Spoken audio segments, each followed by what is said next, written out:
नमस्कार, राज की बात में आपका स्वागत है।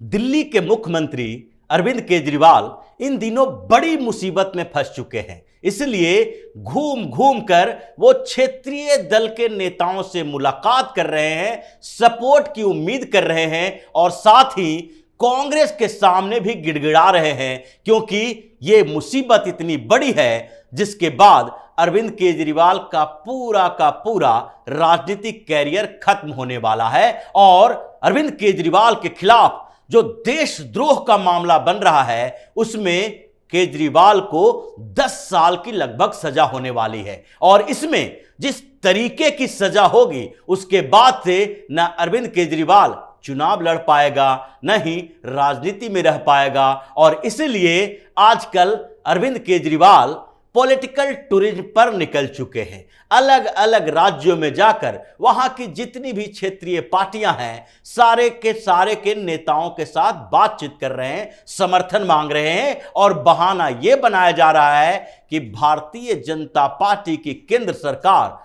और मोदी शाह की जोड़ी ने उनका जीना हराम कर दिया है। एक अध्यादेश का बहाना बनाया जा रहा है जिसके बाद अरविंद केजरीवाल के हाथों से ट्रांसफर पोस्टिंग का जो मामला है वो चला गया है, छिन गया है। लेकिन इसके पीछे कारण कुछ और है, और वो कारण एक तरह का नहीं बल्कि दो तरह का है। एक तो किसी भी तरीके से दिल्ली में विधानसभा पर बड़ा हमला किया जा सकता है, यानी कि यहां पर जो व्यवस्थाएं अभी चल रही है उसे खत्म करने की कवायद भी चल रही है। लेकिन दूसरी तरफ केजरीवाल के ऊपर एक और मुसीबतों का पहाड़ आ चुका है, और वो है देशद्रोह का मामला। और उस मामले से अरविंद केजरीवाल तभी निकल सकते हैं जबकि दिल्ली के अधिकारी उनके इशारे पर काम करें, विजिलेंस डिपार्टमेंट उनके अंदर में हो और एसीबी तक भी कहीं न कहीं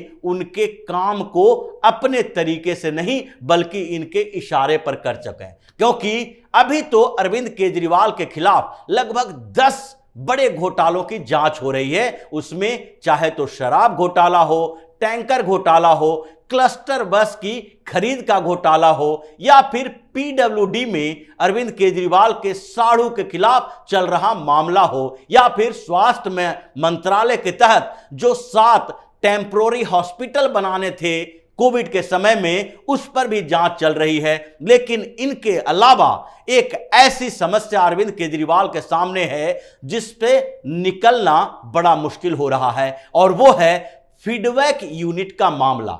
क्योंकि इसी फीडबैक यूनिट को लेकर पिछले दिनों अजय माकन और संदीप दीक्षित ने कहा था कि अरविंद केजरीवाल इसलिए बेचैन है क्योंकि उसे 8 से 10 साल तक की कड़ी सजा हो सकती है। वो देशद्रोह के मामले में फंसा हुआ है और इसलिए अधिकारियों का सपोर्ट चाहिए, दूसरी क्षेत्रीय पार्टियों का सपोर्ट चाहिए और कांग्रेस का भी सपोर्ट चाहिए। यही वजह है कि केजरीवाल जो अपने आप को हिंदुस्तान का सबसे बड़ा नेता और कट्टर ईमानदार नेता मानता था, वो आज छोटी छोटी पार्टियों के नेताओं के सामने घुटने टेके हुए है, उससे मदद की गुहार लगा रहा है। क्योंकि फीडबैक यूनिट का जो मामला है वो साधारण कोई भ्रष्टाचार का मामला नहीं है। यह मामला जब सामने आया था उसके बाद कांग्रेस के 3 नेताओं ने ही एलजी से एक नई शिकायत की थी, और उसमें संदीप दीक्षित भी शामिल हैं। संदीप दीक्षित, मंगत राम और किरण वालिया,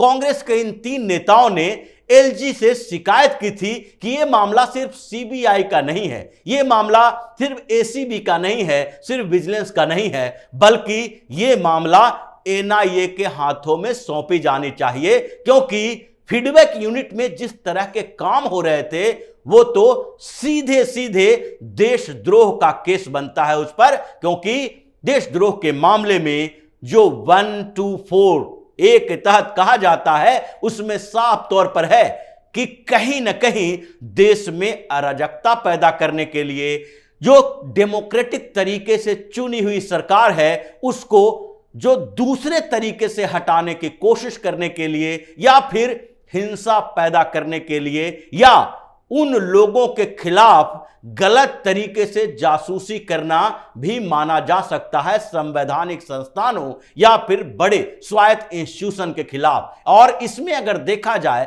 तो फीडबैक यूनिट का काम क्या था? फीडबैक यूनिट जो बनाए गए थे उसमें अलग अलग संस्थानें जो दिल्ली सरकार के अंदर है और दिल्ली में है, यानी कि दिल्ली सरकार के अंदर तो कुछ संस्थानें हैं और पॉलिटिकल पार्टियां भी दिल्ली में हैं, लेकिन उसके अलावा दिल्ली देश की राजधानी है, तो यहां पर केंद्र सरकार के मंत्रालय भी हैं और डिफेंस एस्टेब्लिशमेंट भी है। इसलिए अरविंद केजरीवाल के फीडबैक यूनिट के लोग इन जगहों की भी जासूसी कर रहे थे, जिसमें केंद्र सरकार के कुछ एजेंसियों, केंद्र सरकार के विभागों और मंत्रालयों के खिलाफ भी ये जासूसी कर रहे थे। इसमें से 60% मामले तो पॉलिटिकल पार्टी के नेताओं के खिलाफ थे, यानी कि पॉलिटिकल पार्टी के नेताओं की जासूसी करवाई जा रही थी। उसमें कई पूर्व मंत्री भी थे, जिसमें संभावना इस बात की भी है कि संदीप दीक्षित और अजय माकन जैसे नेताओं का नाम भी था जिसका यह जासूसी करवा रहा था, क्योंकि संदीप दीक्षित शीला दीक्षित के बेटे हैं, दिल्ली के सांसद रह चुके हैं और अरविंद केजरीवाल ने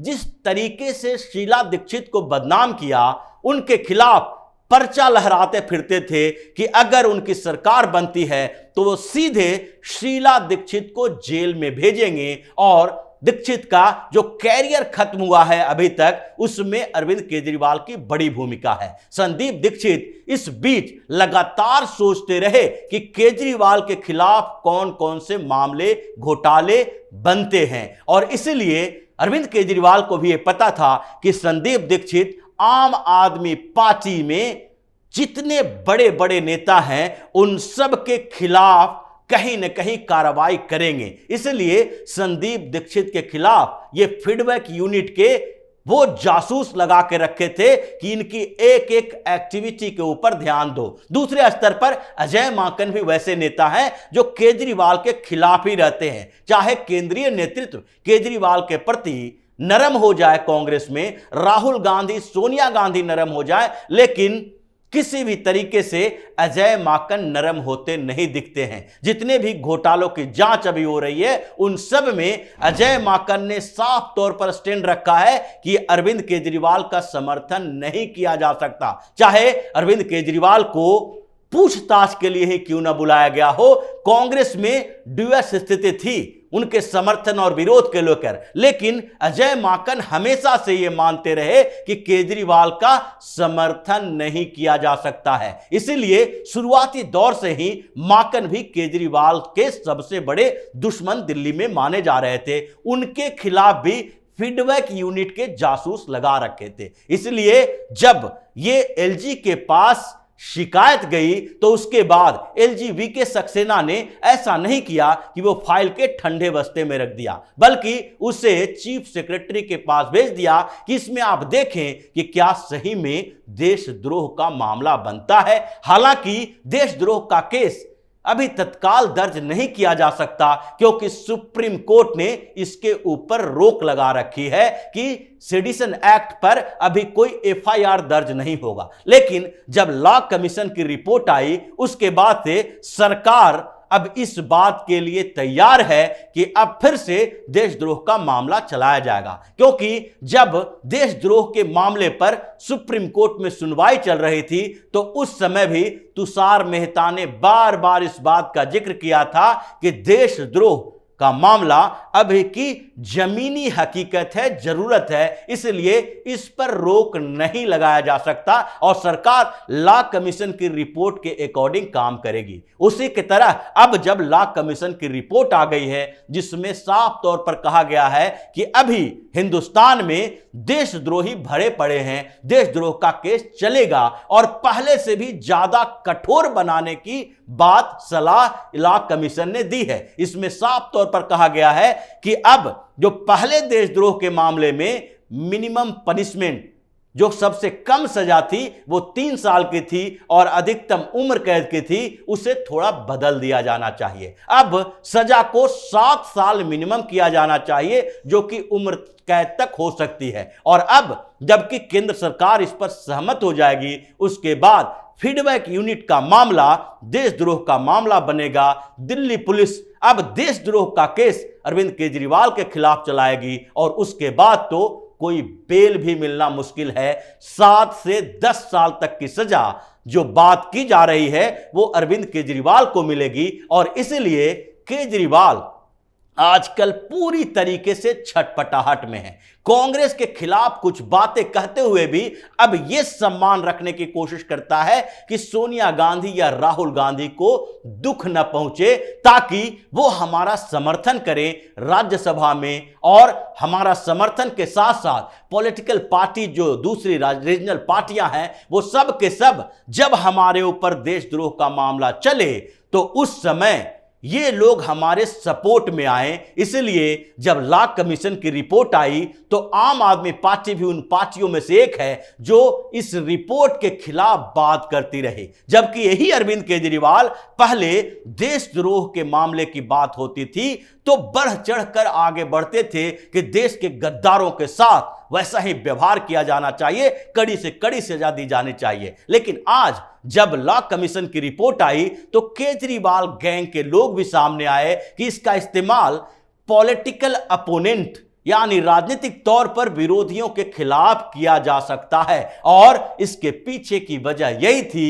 कि फीडबैक यूनिट का मामला एलजी के पास गया है, कांग्रेस ने शिकायत की है और उसकी जांच चीफ सेक्रेटरी कर रहे हैं। और फिर जब सरकार के तरफ से यानी कि एलजी के तरफ से यह सहमति चली जाएगी दिल्ली पुलिस के पास कि इस मामले में देशद्रोह का आरोप लगना चाहिए, तो फिर सीएम के खिलाफ देशद्रोह का आरोप लगेगा, जांच होगी। लेकिन उस जांच के पहले ही केजरीवाल की इस मामले में गिरफ्तारी होगी, क्योंकि जो ये फीडबैक यूनिट है वो सीधे अरविंद केजरीवाल के सामने था और जितने रिपोर्ट थे उसमें सारे के सारे रिपोर्ट सीएम केजरीवाल के पास ही दिया जाता था। कोई भी इसमें बीच का मंत्री नेता शामिल नहीं था। और यहीं पर केजरीवाल फंसा हुआ है, क्योंकि दूसरे जितने भी घोटाले हैं उन सब में केजरीवाल स्मार्टली बचता फिरता है, क्योंकि वो सारे के सारे